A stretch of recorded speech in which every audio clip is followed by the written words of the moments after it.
for the execution. There was just another normal day to shoot someone. But before Zhang Guoqing's death, he said he will return and take revenge to those judges who killed him. So the famous injustice case Zhang Guoqing all started from the girl was raped and killed. Several soldiers was involved. The prosecutor interrogated him, extracting a conviction of a crime. But after his death, it cost longer than 6 years. The government found out there was someone else who killed the little girls. Despite the fact that John's family get a huge amount of compensation, the life is gone and never come back. We should abolish the death penalty, and my classmate will tell you why. So we just heard a very sad story, but we all know that this is not the only case. All around the world there are so many cases like this, but why is that?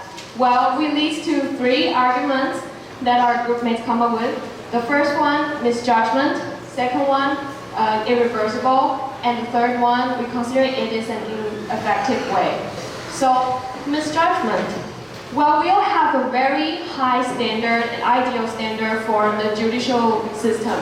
We expect it to be fair, we expect it to be honest and trustworthy. But then we all know that we are not God, people make mistakes. So we cannot guarantee that the judicial system can be 100% correct or right. And the question then is, can we afford the consequence when we make mistakes? It not just violates the human rights, it violates the ethic and also the high standard of law. So it is for sure that we cannot and we should not afford this consequence. So my roommates will explain the second one.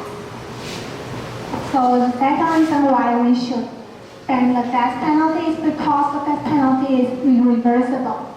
So just means if we have the death penalty, as everyone knows, when someone is died, and then it's impossible to go back to live, right?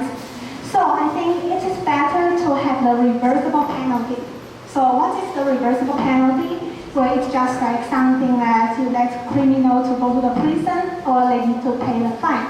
So take me, for example, I just got my driving license in February and just ride the scooter very happily and just buy my food. However, I get a speeding ticket next week and need to pay for $2,000. So I'm so angry and went to the police office and then prove I didn't overspeed. And then I get my $2,000 back.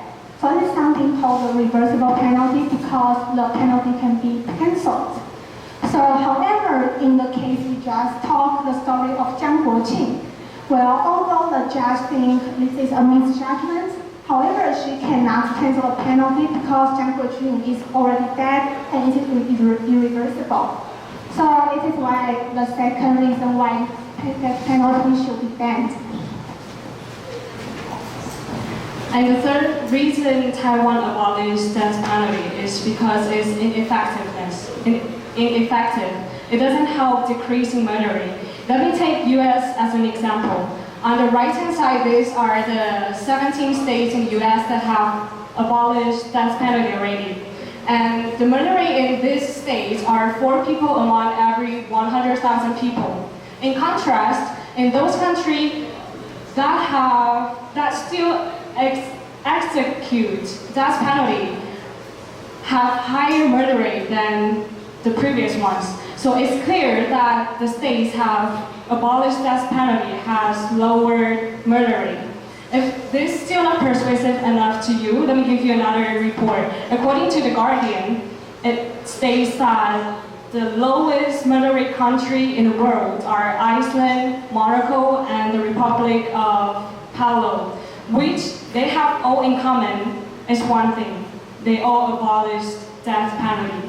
So we think death penalty shouldn't be the only solution for condemned criminal. Let's welcome Ruby. And now I'll talk about the death penalty in Taiwan. According to the Article 15 of the Constitution of the Republic of China, the right of existence shall be guaranteed to the people. And in 2010, 司法官大法官在1358号不受理案件之决议中表示 ，There are not any regulation about death penalty is illegal in ICCPR and ICESCR. ICCPR and ICESCR are the international convention about the human rights. According to the Article 6 of ICCPR, every human being has the inherent right to life. This right should be protected by law. According to the explanation of the judge thought that the death penalty in Taiwan is unconstitutional. Okay, let's take a quick look back at the 3 points we just mentioned. First, people make law, but law is not flawless. And second, the duration of life is irreversible. And third, the death penalty is not the most effective solution. And in conclusion, to be or not to be, that is a choice. We believe that the real civilization is rather not sentencing people to death than killing innocent people. And thus the death penalty should be abolished.